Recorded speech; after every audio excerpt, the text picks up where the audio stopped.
ایران کے بادشاہ نے اپنے بیٹے کو پڑھانے کے لیے ایک استاد صاحب کا بندوبست کیا۔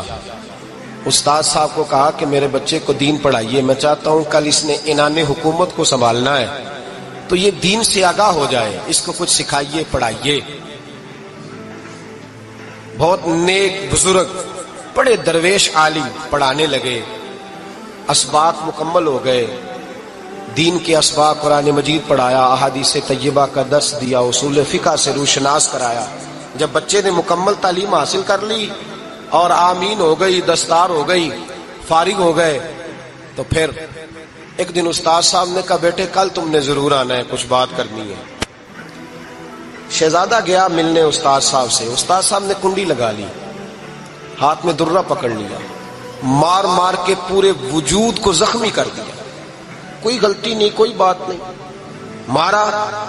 اب بچہ آیا آ کے بادشاہ سلامت سے کہا کہ ابا جی سمجھ نہیں آئی، بڑا مارا ہے استاد۔ تو سیانے تھے نا بادشاہ، یہاں تو قاری صاحب روز کٹہرے میں کھڑے ہوتے ہیں، مولوی صاحب آپ نے میرے بچے کو کیوں مارا ہے؟ آپ 8,000 کے مولوی ہیں، میرا کئی کروڑ کا بچہ ہے، سویرے بدل لیں گے، خبردار آپ نے بچے کو ہاتھ لگایا، اپنی حیثیت میں رہے معاذ۔ جو قومیں استادوں کو کٹہروں میں کھڑا کرتی ہیں وہ ترقی نہیں کر پاتی، جو استادوں کو کٹہروں میں روز کھڑا کرتے ہیں۔ کہا ابا جی بڑا مارا ہے، تو والد بڑے سمجھدار تھے، کہنے لگے بیٹا استاد باپ ہوتا ہے، وہ زیادتی نہیں کرتا، کوئی بات ہوگی میں تیرے استاد کو کٹہرے میں نہیں بلاؤں گا۔ اماں سے بات کی، اماں کہنے لگی بیٹا میں تیرے باپ سے کیسے بات کروں، ڈر آتا۔ وقت گزر گیا، 22 سال بیت گئے، 22 سال گزر گئے، بادشاہ کا انتقال ہوا، شہزادہ تخت پہ بیٹھا، پہلا حکم یہ دیا کہ میرے استاد کو بلاؤ، پہلا حکم۔ استاد جی بوڑھے ہو گئے تھے، چھڑی کے اوپر ٹیک لگا کے آئے اور بھویں سفید ہو کے جھک گئی تھیں، یوں آنکھ کھول کے بڑی مشکل سے دیکھا، کہنے لگے شہزادے حکم ہو۔ کب میں شہزادہ نہیں، اب میں بادشاہ بن گیا ہوں۔ استاد جی 22 سال بیت گئے، آپ نے مارا تھا، پر وہ درد چونکہ زیادتی کی تھی، میرا قصور کوئی نہیں تھا، تو نہ میری روح سے درد گیا ہے نہ میرے جسم سے گیا ہے، میں بے اختیار تھا، پوچھ نہیں سکتا تھا، آج با اختیار ہوا ہوں۔ سب سے پہلے پہلا حکم آپ کو دیا، بلایا ہے، بتائے کیوں مارا تھا، کیوں مجھے مارا تھا، میری زیادتی بتائے۔ تو استاد بوڑھے استاد کی آنکھیں آنسوؤں سے بھر گئیں، کہنے لگے بیٹے بس آج کے دن کے لیے مارا تھا، یہ جو دن آ گیا نا میری زندگی میں اس لیے مارا تھا، یہ میں چاہتا تھا میری زندگی میں وقت ہے، آج کے بس میری مراد پوری ہو گئی۔ کہا صاحب کس لیے، مجھے بھی سمجھائے۔ آپ فرمانے لگے کتنی دیر ہو گئی تجھے مار کھائے ہوئے، کتنا زمانہ بیت گیا؟ کہنے لگا 22 سال۔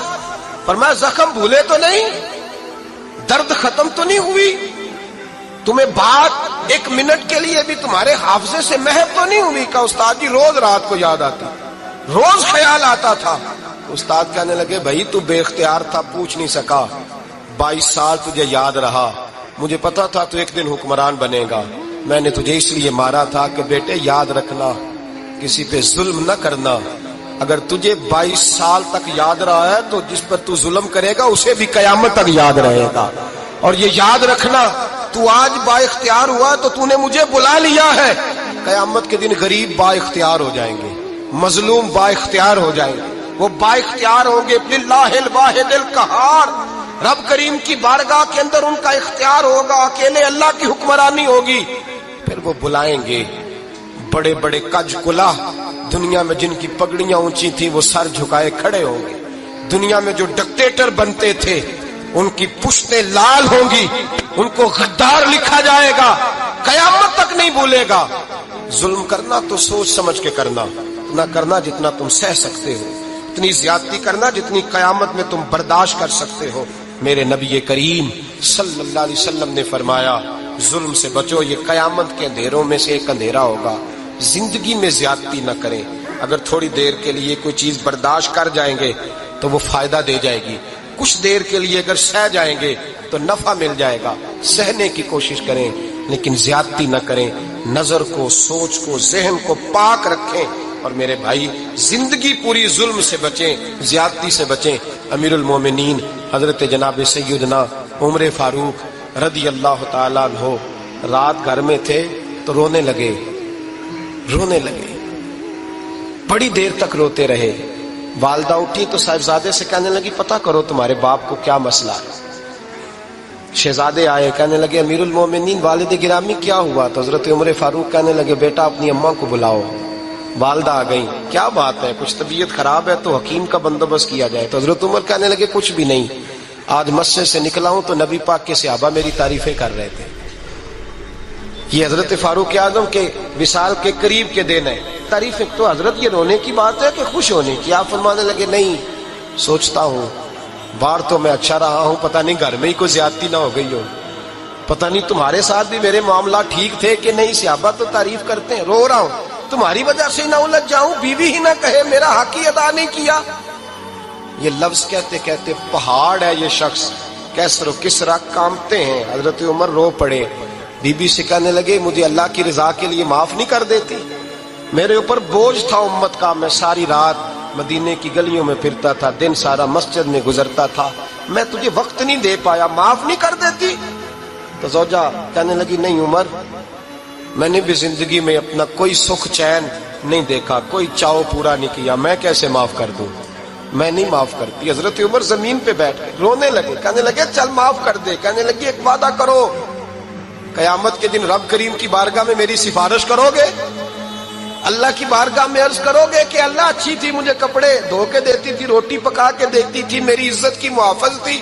جناب عمر کہنے لگے تیرے ساتھ وعدہ ہے، رب اپنے فضل سے عمر کو جنت دے گا تو عمر تجھے جنت میں ساتھ لے کر کے جائے گا، تیرے ساتھ وعدہ ہے۔ یہ بھائی جن کے دلوں میں احساس تھا کہ ہم سے کوئی زیادتی نہ ہو جائے کسی جگہ، وہ تو یہاں تک معاملہ کرتے تھے، یہاں تک ان کا خیال رہتا تھا۔ عزیزو، ایک تو نظر میں حیا پیدا کریں، والدین کی بہت بڑی ذمہ داری ہے۔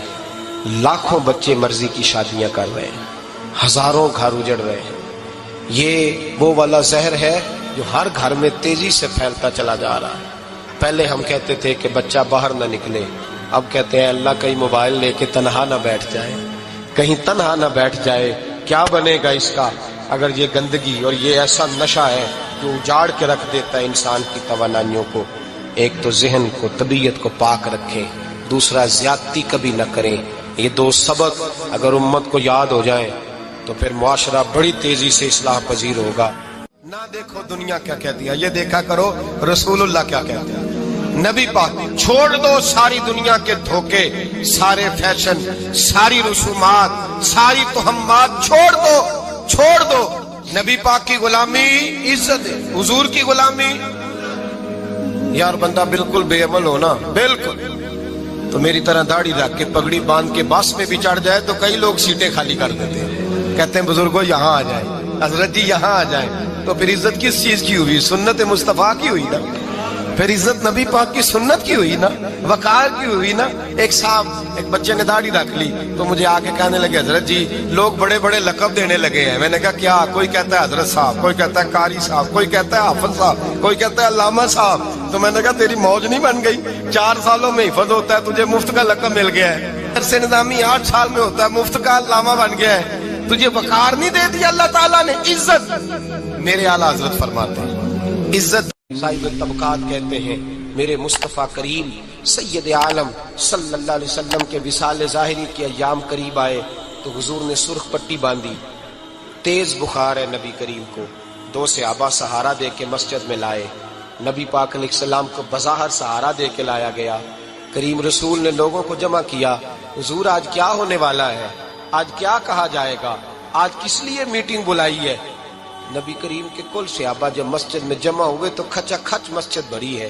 وصال ظاہری سے چند یوم پہلے کی بات، نبی پاک نے فرمایا آج تمہیں کوئی جہاد کی ترغیب نہیں دینی، آج کوئی نیا پیغام نہیں دینا، آج تمہیں بتانا ہے کہ رب نے اپنے بندے کو اختیار دیا ہے، چاہے تو دنیا میں رہے، چاہے تو اس کی بارگاہ میں حاضر ہو جائے۔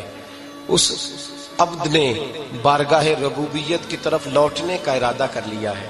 حضرت صدیق اکبر رونے لگے تو صحابہ نے کہا تمہیں کیا ہوا؟ کہنے لگے سمجھ نہیں رہے، کسی کی بات نہیں کر رہے، نبی پاک تو اپنی بات فرما رہے ہیں، اس نے جانے کا ارادہ کر لیا۔ سنیے میرے بھائی، محبوب پاک نے فرمایا بھائی کسی شخص کو میری طرف سے کوئی تکلیف پہنچی ہو تو بدلہ لے سکتا ہے، بدلہ لے سکتا ہے، کسی کو تکلیف پہنچی ہو۔ صحابہ پھوٹ کے رونے لگے، محبوبہ کرم ہی کرم ہوا ہے،